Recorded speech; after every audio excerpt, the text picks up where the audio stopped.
Hey Gareth. Hi, Sean. How you doing? Very good, thank you. Um, you got the obligatory bookshelf behind you, which apparently is what everybody's But you know judging Pete. that actually is my office anyway. Not quite so tidy there with whiteboards and bits and pieces, But and I'm doing a demo then this afternoon for another network. So yeah, it's studio and office and everything combined. Very good. Just so you know, it's not just us. We've got a dozen or so Yeah, others listening to perfect. our every word. That's Um, absolutely fine. so we'll just hang on 10 minutes odd until Yeah. we've got the other co-hosts and we can get going then. Yeah, what I might do is I might just mute for a couple of minutes there, so Gareth, until we're going live. Yeah, I'll do the same. Yeah.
Hey Phil,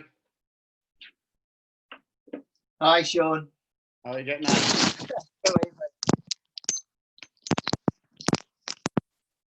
Hi, man. How you doing? Very well, thank you. How's things? Things are great. I think there's 25 on. Gareth is coming back to us in a second. Okay, cool. How's everything? Things in Ireland are okay. I suppose as weird as they are everywhere else, I guess. Yeah. No, absolutely. It's crazy. It seems, a lot of confused kind of people. I think, a lot of anger and a lot of confusion. I think, I guess, especially in the UK yesterday with the announcement, I suppose there was a little bit of vagueness to it, wasn't there? Yeah, there was. I mean, I think people kind of, wanted more kind of clarity, and yeah, I think people almost were waiting with bated breath for Sunday night, And then when they kind of heard July, and you know, potentially that's not even kind of confirmed, you know, depending on what happens. But yeah, it just seems very, very confusing. I think what they're communicating, the government. But at least and more so, even Phil, if you're, and I can see we've got some people here from Northern Ireland. More so if you're there, because how can a salon in Northern Ireland open on the 4th of July? When, you know, a couple of miles down the road, they're shut until the 20th, and that's going to have a huge impact on. Oh gosh, yeah. But going both ways, and so I think there's a lot of confusion, a lot yet to be sorted out here, and I'm not sure if anybody has seen this Matt Lucas sketch, where he said, "Go to work, don't go to work, travel, don't travel," and that pretty much sums up where we are. Hi, Salv. Hi, Salv. How you doing? Really good, thanks. Yourself? Yeah, good. Thank you very much. We'll just give it another 3 or 4 minutes for 11 o'clock, and then we'll we'll get going. Cool.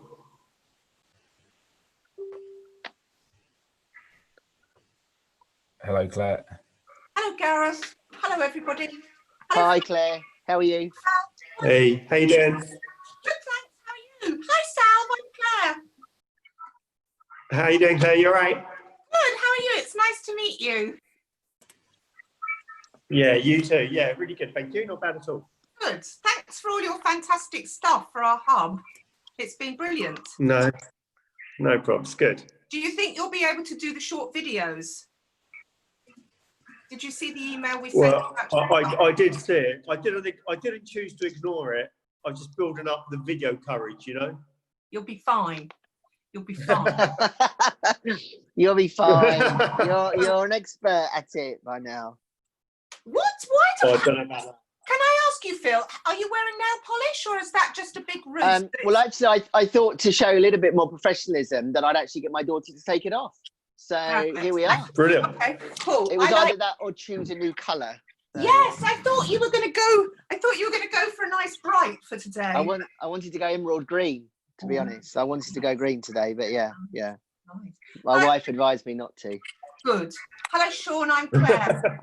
Hi, Claire. How are you? We'll be sending over videos as well in the next 24 hours too. I did get the email there. Oh, that's brilliant. Thank you, Sean. We've shared one from Kareen today, which is quite good. So yeah, I think they're really good. Have you seen Kareen's, Phil?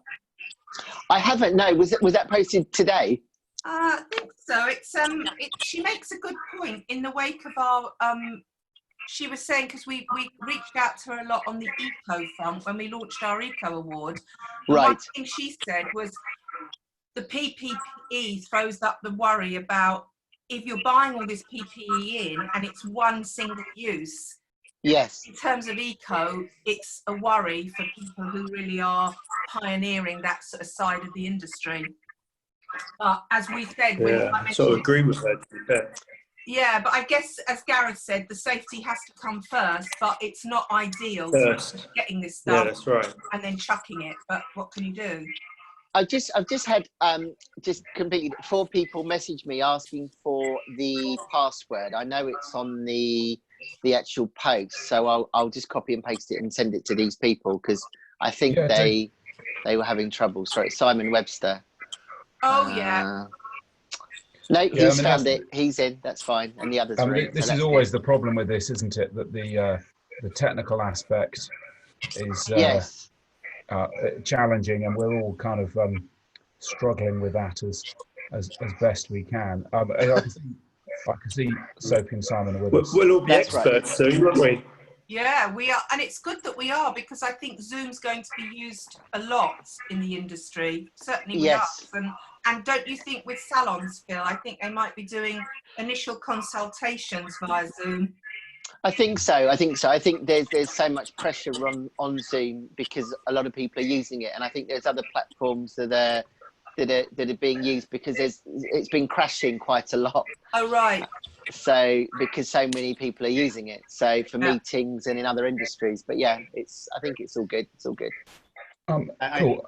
Let me if I just do a quick intro, guys, just to say hello to all the attendees, and a big thank you to the panelists. So a little bit of housekeeping just to start with, which is to say that all of the attendees, and that's 60 at the moment and increasing, which is fantastic.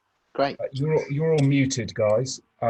If you want to ask a question, and this is very much an open forum, with where we want to answer your questions and what's important to you, is on the bottom of your screen you will see a Q&A button. If you press that and type your question, we will then see your questions pop up and we will be able to answer them. If you see a question that you like and that you would like to raise up, it's important to you, give it a thumbs up, and it will then move up the list of questions. So we will then focus on the ones that are getting the most input and the most queries from you. I'll then ask the questions of the panelists on your behalf. A quick intro for those of you that don't know or are dialing in on a non-video call. We've got a really great roster of very influential and very informed panelists here who we're very grateful for their time. We've got Taaffe, who's the president of the Irish Hairdressing Council and also the creative director and founder of the Taaffe Salon Group in Ireland. Hi guys. Phil Collins, who's the co-founder of the Hair Uncut Facebook community. If you are not part of that Facebook community, I strongly recommend that you join it. Very important and useful information. Hi everybody. Salv Mule for the Academy Salons director. This is a really successful and influential group in the South London area. I'd also add that Salv is one of the very few business coaches who we rate, and who literally I would strongly recommend, if you need a business coach, is to go and speak to Salv.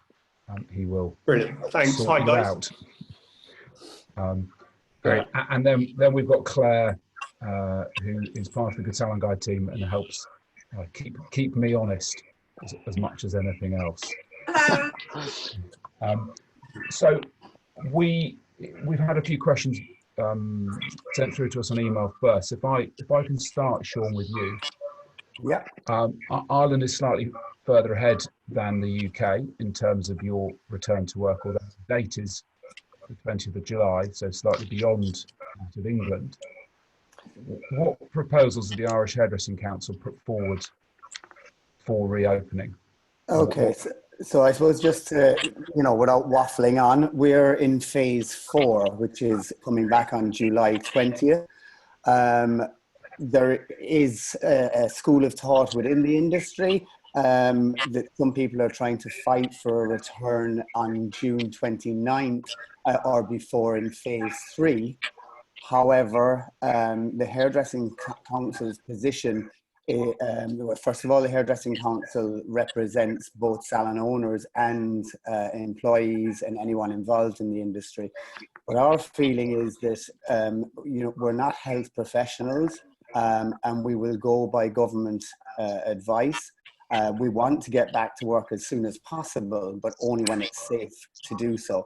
I suppose we have sent in and published our guidelines for a return to work, which include advice to our members, which, again, in the absence of concrete government advice, which again, I think the UK is kind of similar, it's what we would call best practice for salons. So, for example, things to consider, obviously, like PPE, social distancing on the, measures, floor markings, screens, possibly, depending on the size of the salon, etc.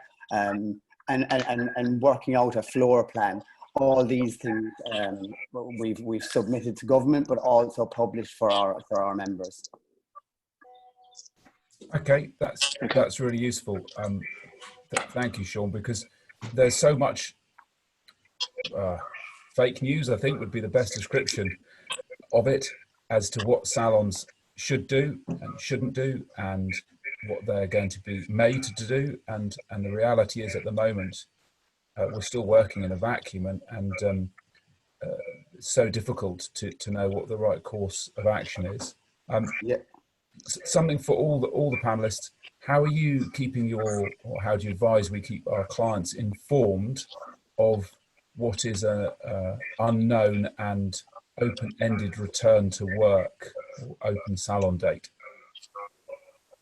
I think if I can just answer that, from my point of view, I think we are all in a position where we all use social media. We know the importance of social media and how much our clients are currently more active than they possibly have been, because they're working remotely, etc. So whilst I don't think we can be 100% sure of all of the communication, I think it's important every step of the way to make sure that they're updated and they're communicated to at all times through your social media channels. That is absolutely key. Also, we've got Gareth, I think, from Good Salon Guide and the National Hairdressers Federation have produced some graphics that you can upload or share those, which give a kind of an official line saying all that we know at the moment. So there are some tools out there that people can utilise, and they come from authoritative bodies, so they have some sort of gravitas, and that's as good as we can get, quoting the people in our industry that are leading us and have some kind of sway. So I think we should avail of using those and share those on our socials too. Definitely, I think that's a good idea. I think on top of what Phil and you have said, Claire, we have maybe a clientele that's sort of not quite social media savvy. You're sort of more elderly and people that we look after sort of once or twice a week, and we're personally going in and sort of giving them a little phone call, making sure they're okay, and we're finding that they're actually quite happy with, hearing your voice, and, they don't, sometimes they go through days not speaking to anyone. So that's come out of a positive for us. So it's, sort of a nice little touch. I think what you say, Salv, is important, because we all think about, we're so, in our industry, people like me and Phil spend our life doing social media, and we assume that everybody is on Instagram and Facebook, but what you've said is a really valid thing.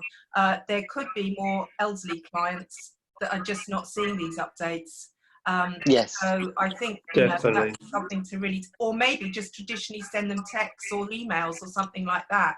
Use more, kind of ancient, because and as you say, you're kind of providing a nice service by just checking in on them. So that's a really good idea. I think they sort of look forward to it. It's only a weekly call, just checking in, making sure they're okay, and it's they sort of keep you on the phone for 20 minutes, which is nice as well. Yeah, that's good. Well, we mustn't forget part of the reason that people come to a salon, and when we survey clients, it's for me time, and of course they're missing out on any personal time at all, particularly if they have kids. And so that's really challenging. A further question which we've just come in, which is how are you guys as salon owners recommending salons deal with the PPE costs that we're likely to incur, whether that is a face mask, disposable. If you think of the number of disposable face masks we may need, a busy salon could easily get through 300 to 500 a week before we get into things like perspex screens and so forth. Are you recommending a PPE surcharge, a bit like the fuel surcharge that airlines and bus companies sometimes use? Are you going to increase your charges? Are you going to swallow it? I think from our point of view, our academy, it's a big question. It's a great question, but we've worked out that PPE, if we do it in the correct way, which obviously we need to, because we need to keep our staff and more importantly our clients safe at all times. We're sort of working out on the average of sort of £2.50, £3 per client, you know, which is a big increase coming out of the bottom line, you know. So I think if it depending on how long it goes on for, is going to be sort of our survey. We're going to find out how long it goes on for. We're going to try and swallow it as long as we can. But I think bottom line is, I think eventually prices will have to increase. I can't see any way around, to be fair. Yeah, if I can come in there, again, just doing surveys on with the wholesalers in Ireland, the feeling would be similar, that it would be between €3 and €5 per person, and that's then not including the extra time to disinfect the workstation. So once you add that into it, you're probably kind of coming up to closer to €10. I do think, again, obviously different countries are different, but a lot of salons would be operating on a 0 to 5% profit rate at the end of the year anyway. And I really don't think that most salons can afford to swallow it. Now, we may well have to, but I suppose, caution anybody that is thinking that it probably will drive people into a loss-making situation, and they need to be able to kind of carry that. I guess the one thing I would say is, now we have the time. Now's the time to be approaching, the banks, the local. We have over here in Ireland, we have the local employment office for people of under 10 employees, and Enterprise Ireland for over 10 employees. But they're the resources that you need to be tapping and hitting up now, and seeing what can be done to assist you. I think also on that point, you know, we talk to an awful lot of salon owners, not just in the UK, but from around the globe. And I think from a UK perspective, because it's still potentially quite unclear in terms of the restrictions that we will have to implement on our team, and also indeed on our clients, you know, there are salon owners that have gone out and they've spent an awful lot of money on PPE, and they're having, say, Perspex screens fitted on their receptions as we speak. And there are other salon owners that are kind of thinking, well, you know, that's a big cost. Do I need to do that? Do I need to do a price increase? I think there's so many different elements that make it much more complex in terms of PPE, I think. I think, Gareth, am I right in saying that I think some people who have joined with us are saying that some salons have already increased their prices? Absolutely, yeah. Yes, that's right. And if you look in somewhere like Germany or Denmark, they're saying you have to have time between an appointment to disinfect and sanitize the station. And so an appointment is no longer 45 minutes. It's an hour minimum. And that's if everybody turns up on time. With no waiting area, it's going to make managing clients. Well, I mean, you summed it up, Sean. I mean, where do people wait? In their car? I mean, what are our recommendations on this? I did read, that's what I was asking earlier about Zoom. Some people have suggested, as one measure to reduce time, and again, less contact time, to carry out the initial consultation with the client via a Zoom meeting, so that when the client comes in, goes to the chair, you've had that discussion safely over Zoom, and you know exactly what you're embarking upon, reducing the time of the appointment and less kind of contact time. I mean, do you think that's a route that people might go down? My feeling on that is that that's incredibly difficult to manage. You know, if you've got a salon with a certain amount of clients and you're having to do a virtual consultation with all of those clients that are potentially going to be booked in, that to me is very, very difficult to manage in my view. Yeah, I sort of agree with Phil, really.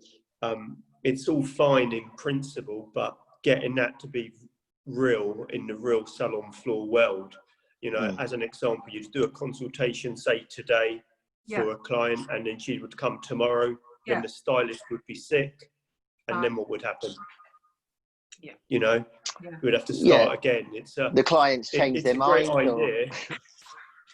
Yeah, you know, it's a great idea, but I think in the real world, I think it's going to be very difficult, to be honest. One of our listeners has, or Zoom webinar guests has said that they've worked that in the beauty industry and it has actually worked.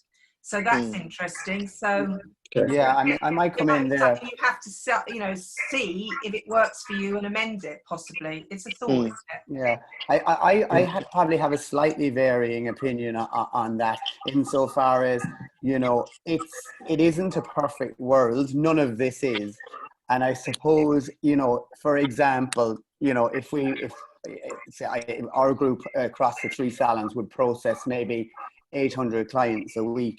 But if we can manage to get, you know, even half of those contacted by Zoom, by telephone or whatever for a chat, you're 100% right, Phil and Salv, about, you know, people change their minds and so on and so forth. But I guess it's a case of trying to do our best with managing our time.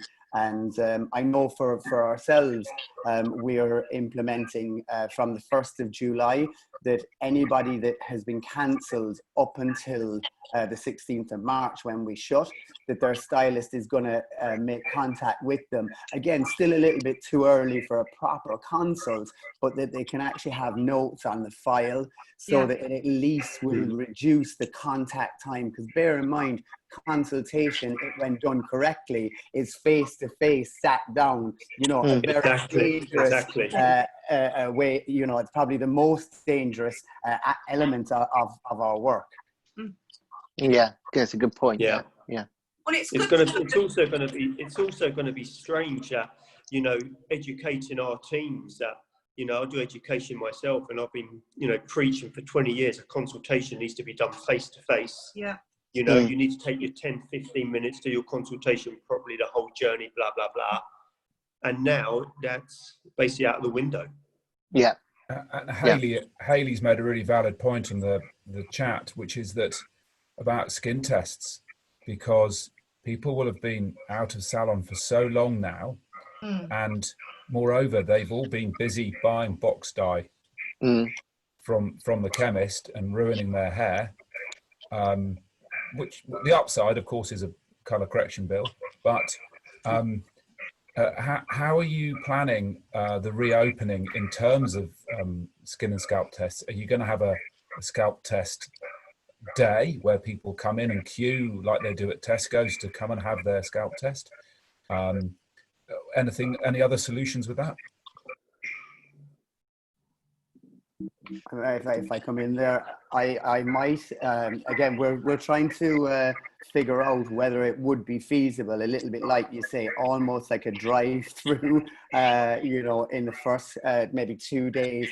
But even if we were, I suppose there's 2 ways we were looking at it. If we cannot do it pre-July 20th, then maybe, you know, the first day or two to segregate an area of each salon for kind of skin tests, which would be like an express, I suppose, checkout sort of an idea.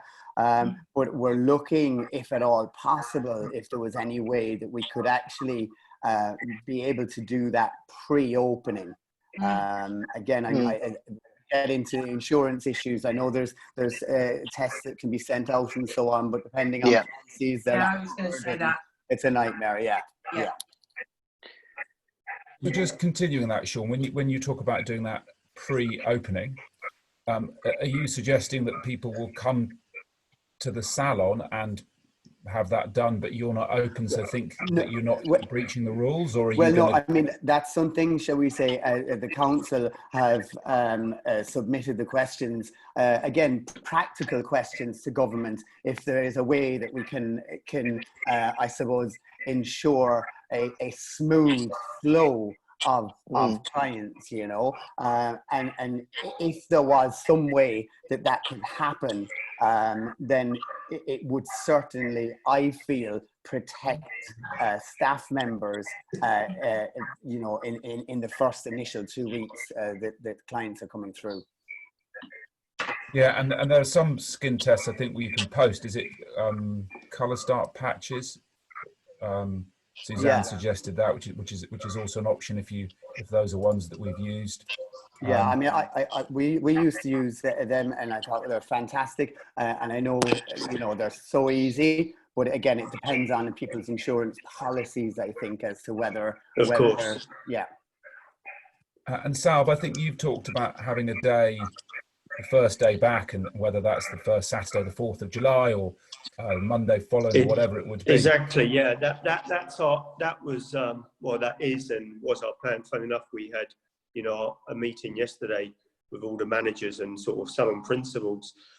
We will definitely have a day, and like Sean just said, maybe if we're allowed to go back before the 4th in smaller groups, you know, just to sort of regroup really, and get everyone back up to speed. You know, we've had obviously teams, our team's about 80 big, and you know, they haven't picked up a comb or a pair of scissors for like, it will be like 14, 16 weeks by then, you know, and the whole sort of getting back into, you know, their focus and remembering where they are, sort of their goals, their targets, you know, more importantly, a sort of a refresh of what we're all about, which is, you know, customer service and safety.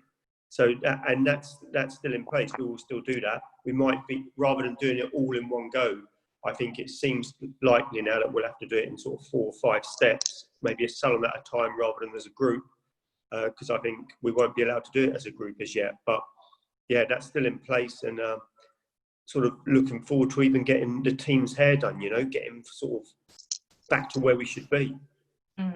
And even the likes of PPE training, putting on, taking off, disposal, you know, familiarising the team with their obligations as well as the salon obligations and the client obligations in that. Yeah. It's a valid point you just raised there, Sean, which was also brought up on the chat by Lynn, which is about the disposal of PPE, because the safe application, the safe removal, the removal is more important than the application, and then disposal in effectively a medical bin is really very important indeed. So some time to train all of our staff is key, and is the only way I think any of us can offer a decent service once we return. Definitely, and also I think on that, I think it's making sure that we've got all these sort of medical bins in place before we actually go back, you know, because where do we get them now? You know, so there's quite a... I think some of our members have also talked about things like having no cups, so you're going to have lots of water bottles in, which are much better, or if the clients want to bring in their own sort of cups, reusable stuff, you know, or indeed you provide paper cups. You've got to think about, if you are going to offer refreshments, how you do that safely as well. And of course, a lot of people had been going down the disposable towel route anyway, so that's something you need, as you say, Salv, to get on board now. If you're not using those, now could be the time to think about that. There's lots of things that as an organisation at Good Salon Guide, we've been pushing out with our Eco Award in mind. And those things are going to be quite effective now in terms of being safer. And I think the key thing as well is it's alleviating the anxiety of your clients. I think we haven't touched on is that although we're easing the lockdown and so on, people are still going to be extremely apprehensive. They desperately want their hair done, which is fantastic and shows what a valuable service we provide. But it's one thing to think, I want to get in the salon, I'm going to be the first in the queue. Then you actually get in, and I think a lot of people are going to be very jumpy and apprehensive. So we have to take on board not just the tools that we use to show that we're 100% committed to safety, but I guess the manner with our staff. You know, we're going to have to be very reassuring as stylists. and our team are, because people will be apprehensive. Absolutely. I think I'd add to that, Claire, that we are also employers, and we have a duty of care to our staff. So we absolutely need to make sure that things like our health and safety policies reflect the increased risk that COVID-19 places upon our staff. And, you know, in many cases, we'll be dealing with maybe younger people who are understandably nervous and need some real reassurance that by coming to work, they're not putting themselves and their families at increased risk. Yes. There are some very good health and safety templates available from the UK government, which have got the risk assessments largely completed. If anybody on the call wants some more information on that, please just drop me an email. If you don't know my email address, it's gareth@goodsalonguide.com. Just out front for any of the Irish viewers there, the Hairdressing Council are suggesting a COVID policy alongside your normal health and safety policy. But we will have a webinar next week on all things health and safety. So just to tune in on that. I might just roll back just to what you were just saying about refreshments there, and I won't keep everyone for a second. But we were putting in place, like I see some of your chats there, and that of people are putting in disposable. And then we had a Zoom with our team. We do that weekly, and one of the first year, actually only with us 2 months, turned on and said, how is somebody going to drink if they're wearing a mask? Yeah. And I was like, oops, no refreshments. Yeah. You know? So, yeah. Yeah. It's the little things like that we need to learn, isn't it? Yeah, and I think also on that point, I think clients are very savvy and I think, you know, very aware that the whole client experience within, you know, salons globally is literally changed overnight. And I think things like the luxuries, like, you know, refreshments, head massage, whatever it may be, I don't think that's an issue. I think clients just want to get back to seeing all of your teams and having their hair done. I think not to be offered any refreshment, I don't think that's an issue personally. I really don't. I agree with Phil. Core service. Yeah. Yes, absolutely. Okay, just to briefly move on, finish off, sorry, on PPE, before we move on to a couple of the other questions posted. So there's been a question about where to buy PPE from and what PPE we should use. So in terms of what PPE we should use, we don't know.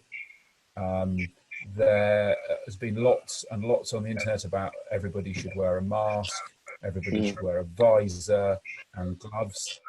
The reality is we have got no clarity on that. And so if you're buying PPE now, which you may well decide to do because of stock issues, you just have to be mindful that we don't know exactly what it is we should and will be forced to use. It's likely to be a mask because governments have said if you're in an enclosed space, one should use a mask, but we don't know. But also a query about disposable towels. If you're a Good Salon Guide member, you get 10% off with Easy Dry. Again, just get in touch with us and we'll give you the codes. The question that we've got, just moving on from PPE, is when we open, a high percentage of clients will want to come in within the first couple of weeks.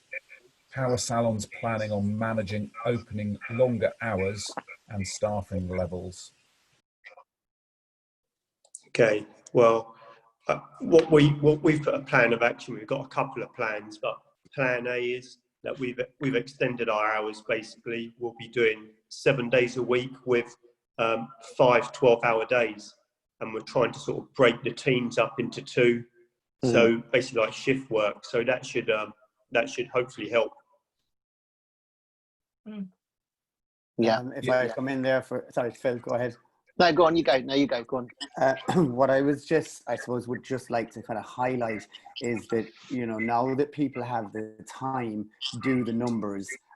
You know, a half an hour chat with your accountant, I think, is vitally important, because, you know, you need to look at if you're operating at, and again, obviously we don't know what we're going to be told to do, but we need to run the scenarios of working at 50% capacity, at 75, so on and so forth, because that has to influence how you decide to operate your business then.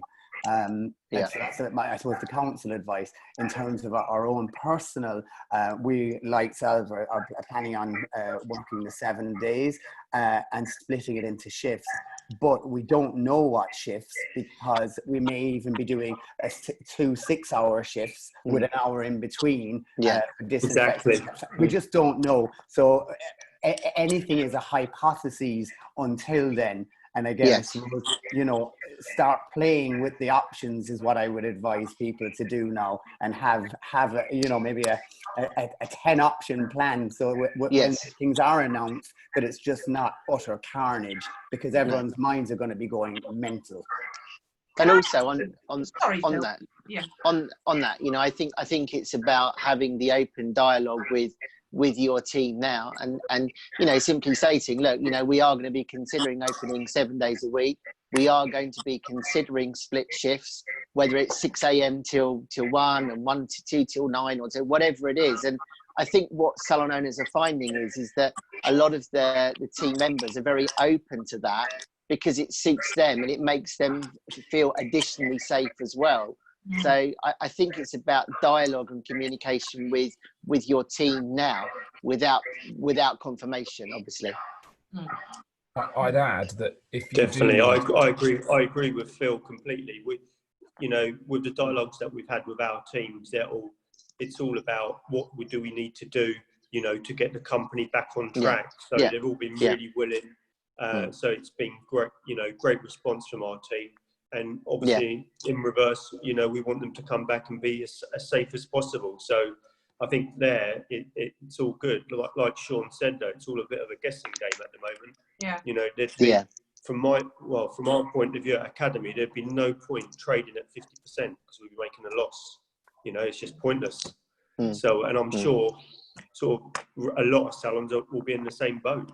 And this is the thing people have to consider when they're on about the big fight to get back as soon as possible.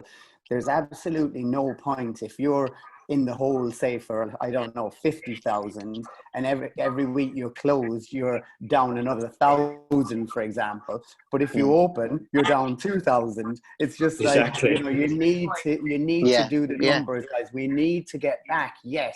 But I know we're hairdressers and we're creative, but we need to turn into the accountants just a little bit to make sure that the right decisions are made. And interestingly, what you said when we were talking about communicating with our customers, like Phil said, communicating with our team on a regular basis is equally as important, because for me, and I'm sure all the panelists, team and clients are either at the same level or possibly team are ahead. And you know, for one, I think that the teams have rallied more. You know, there's more of a sense of community and family, and let's do this, and let's fight back.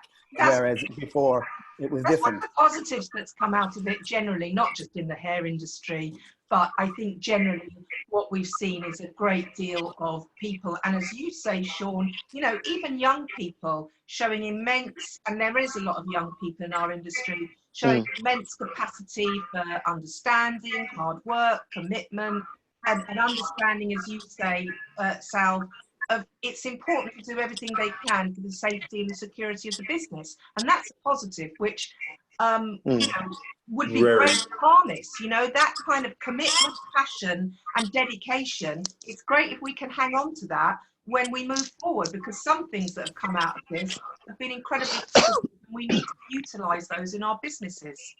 Yes.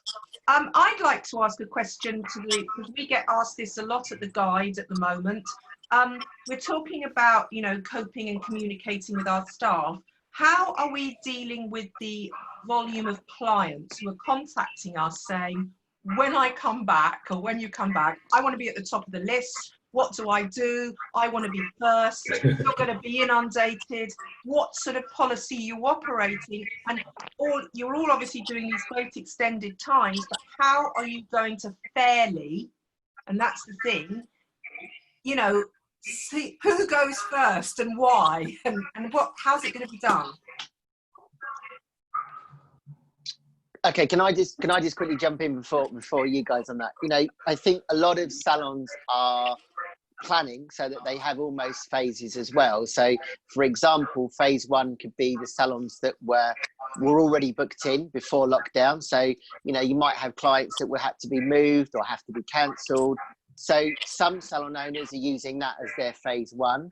Then there are other salon owners that are communicating via email, via text, via their social media channels with almost like a priority list. So the client would then email the salon, they would, you know, save their service, la, la, la, la, la. And then they again would be added to the kind of phase two, if you like. That's how a lot of salon owners are looking at how they can rebook their clients when they open.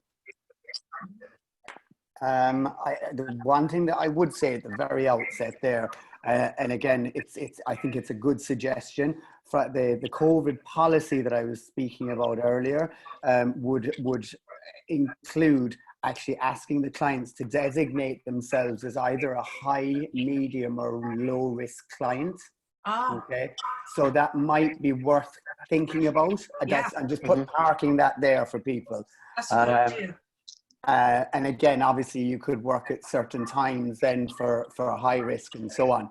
And as I say, from a health and safety and COVID policy point of view, that would work well. I know for us, we're everyone that was actually cancelled will be the first people being rang back to get appointments and done in order of how they were cancelled. But again, like Phil was saying about the priority list, I think it's a great idea. But as Salv pointed out as well, I'd be in the same bracket in vintage, 30 odd years hairdressing. A lot of my clients, shall we say, are on social media, but I'm the one that isn't the trendy, 25 to 50. I have clients from, 18 up to 92 is my oldest one. And, she's not going to be on social media. And I worry about kind of penalizing the non-techno savvy side of things. And then you kind of say, right, okay, SMS is an option as well, which again is an expensive option for contacting clients and making them aware of lists. But whatever system you choose, there's going to be flaws, isn't there? There is no perfect system. No. And I think there was a salon owner that had decided to communicate to certain clients, maybe the older clients, through basically sending them a letter. So rather than using social media, they were kind of going back to the old way and posting them a letter, a questionnaire, an update, which I thought was a really nice idea. Good, yeah. One of the things a participant has pointed out that, of course, phoning clients from your mobile, if it's to a landline, is almost always free. And if we're doing a lot of phone calls, actually, that is worth considering. The cost of all of this, particularly with no income coming in. Yes.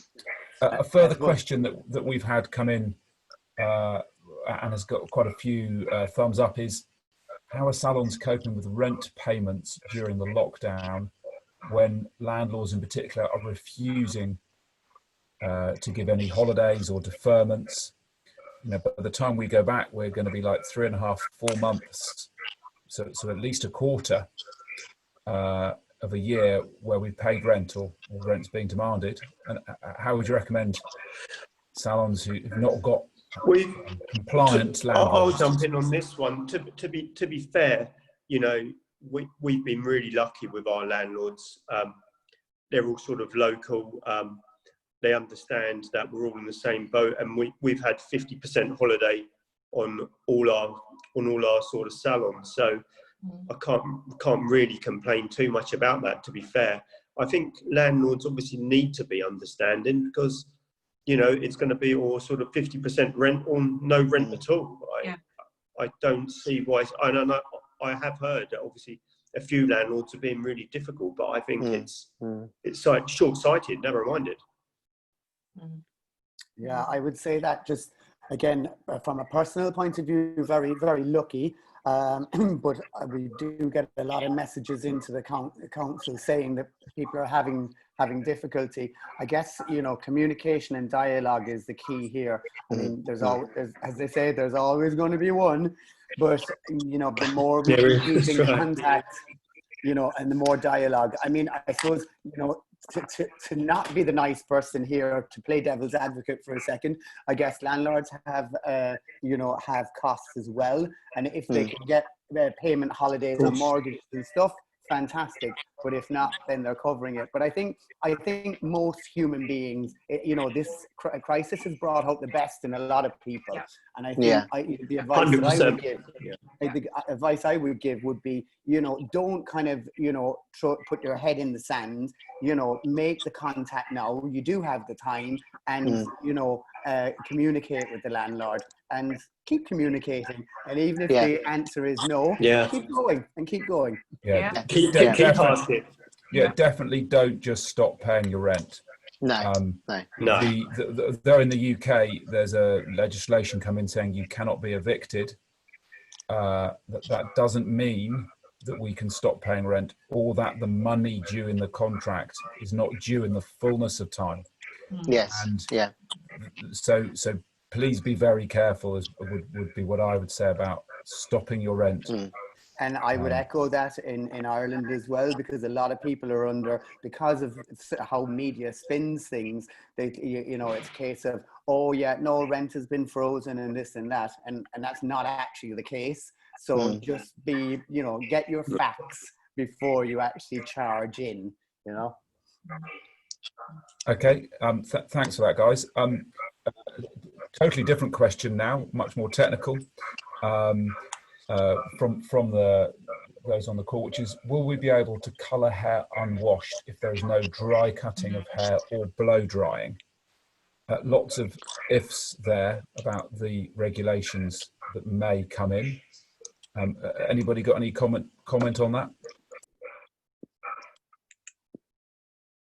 The only comment I would say is that we don't have any guidance. So until, again, it's crystal ball gazing, and that's a very, very good question, actually. I think it's lack of clarity from you know, the government on things like this, particularly for our industry, and certainly from, you know, the UK's point of view, when they talk about the 4th of July, you know, that falls on a Saturday, as far as I know.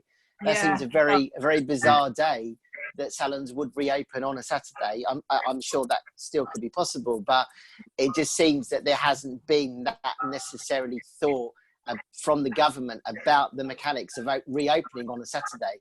That seems quite bizarre to me, I think. Yeah, I agree. Sorry, Salv, do you want to say something on that point? No, carry on. I just noticed somebody mentioned, and I think it was really interesting what you said, Sean, about something that we haven't really discussed a lot, is that the different vulnerability of different age clients. Now, somebody's just said, I notice on the questions, which is really good to look at the feedback we're getting, Dermalogica, because obviously we represent beauty companies, which is very important for us to bear that in mind, have issued some advice to people using Dermalogica products about potentially not working with elderly clients right now. And then somebody else in the hair industry has suggested perhaps a day in the week when you work on more vulnerable and older clients, similarly to when we have periods in the supermarket, you know, for older people to come in. I mean, that could be something that has worked successfully and those people have felt more secure in the supermarket. It might be something that would translate into the salons. Yeah, and it's understanding risk. And I think that the challenge there with the elderly people who are at greater risk is that puts greater pressure on all of us to make sure that we're not passing any infection on to them.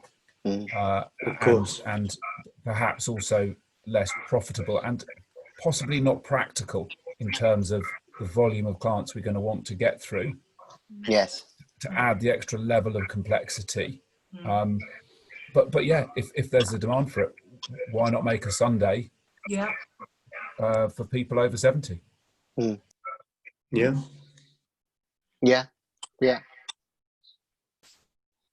Another question we've had from the participants is it feasible to open part of the salon only as retail, no hair services, but just for retail?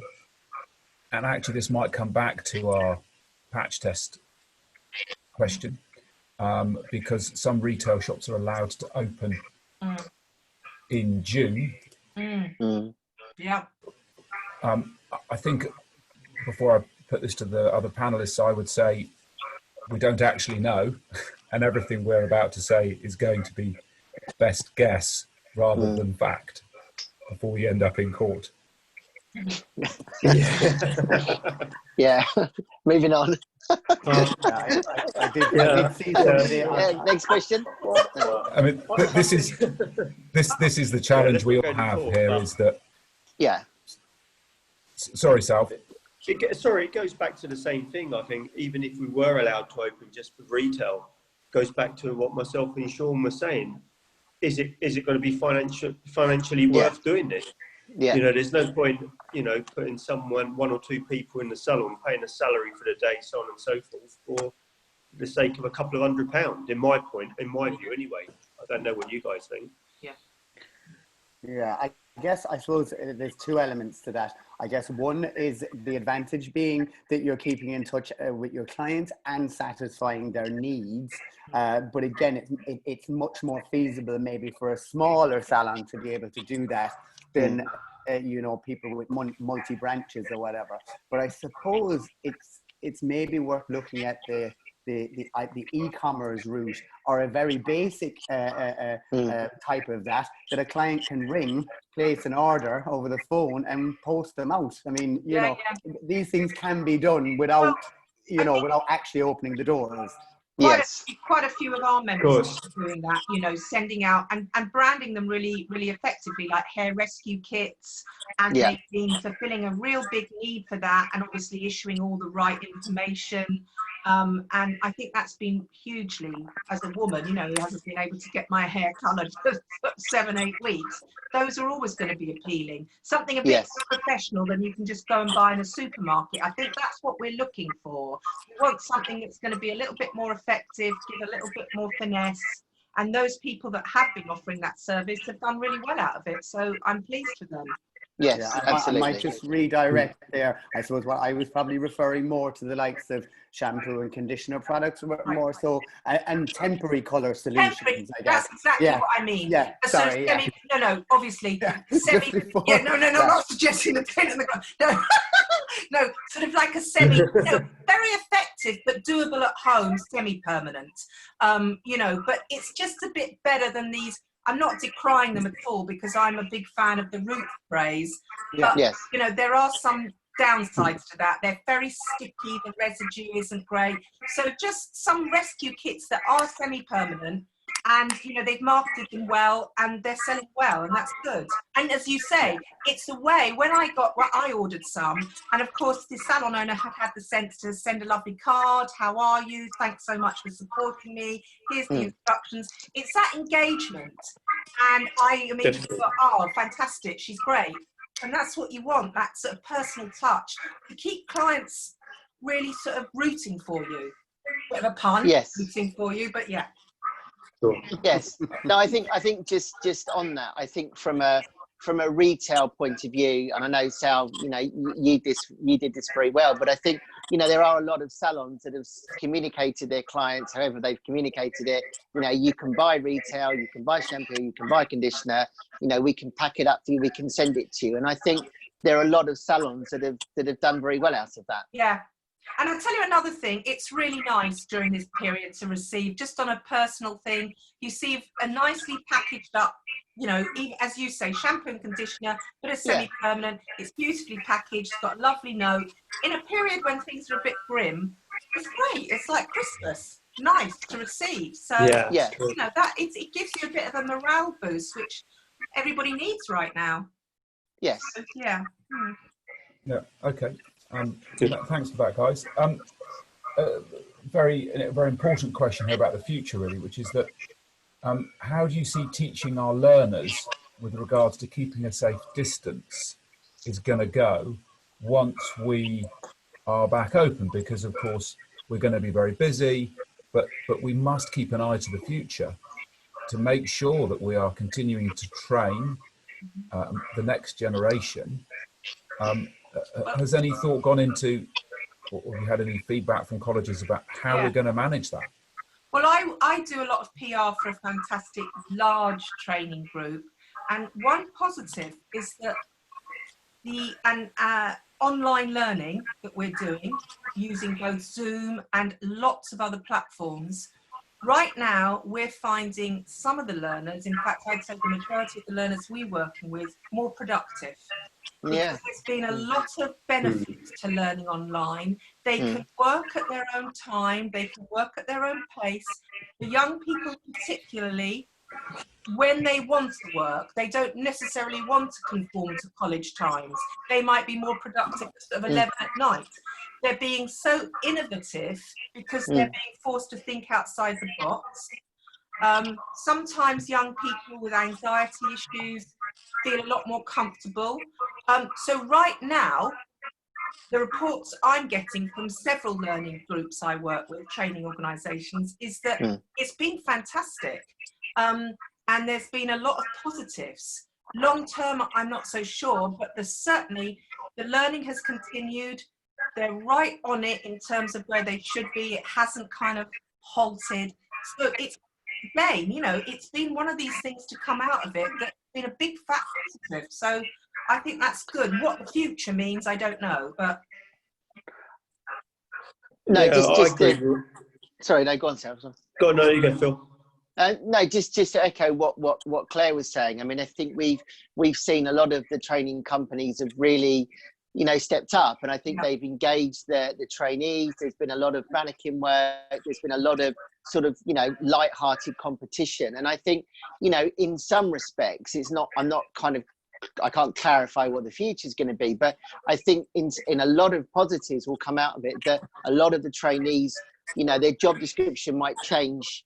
You know, quite dramatically short term. You know, they might be allowed to put on tints. They might be allowed to do different, you know, different blow dries if they're ready. So I think in some respects it could be a very positive thing for trainees at this time. Definitely. And they've got another thing is people like Edward, Alan D, and lots of organisations. What they've done is that they've brought on board some real icons of the industry, some really kind of quirky out there guys that do interesting things, and learners have been able to access incredible workshops and information from people they've never ever have got to see. You know, they've waited for the company to pay for a Weller workshop at vast of expense, or any work professional thing, because you've actually, you know, all our fantastic experts, icons have been fantastic in giving up their time, and they've hopped on loads of different platforms, and they've shared their knowledge and experience. And I think young people have never had it so good in terms of soaking up this incredible array, people from across the globe as well. You know, you've been having things with Guy Tang in LA. You know, it's been really great, and the learners have loved it, and it's inspiring.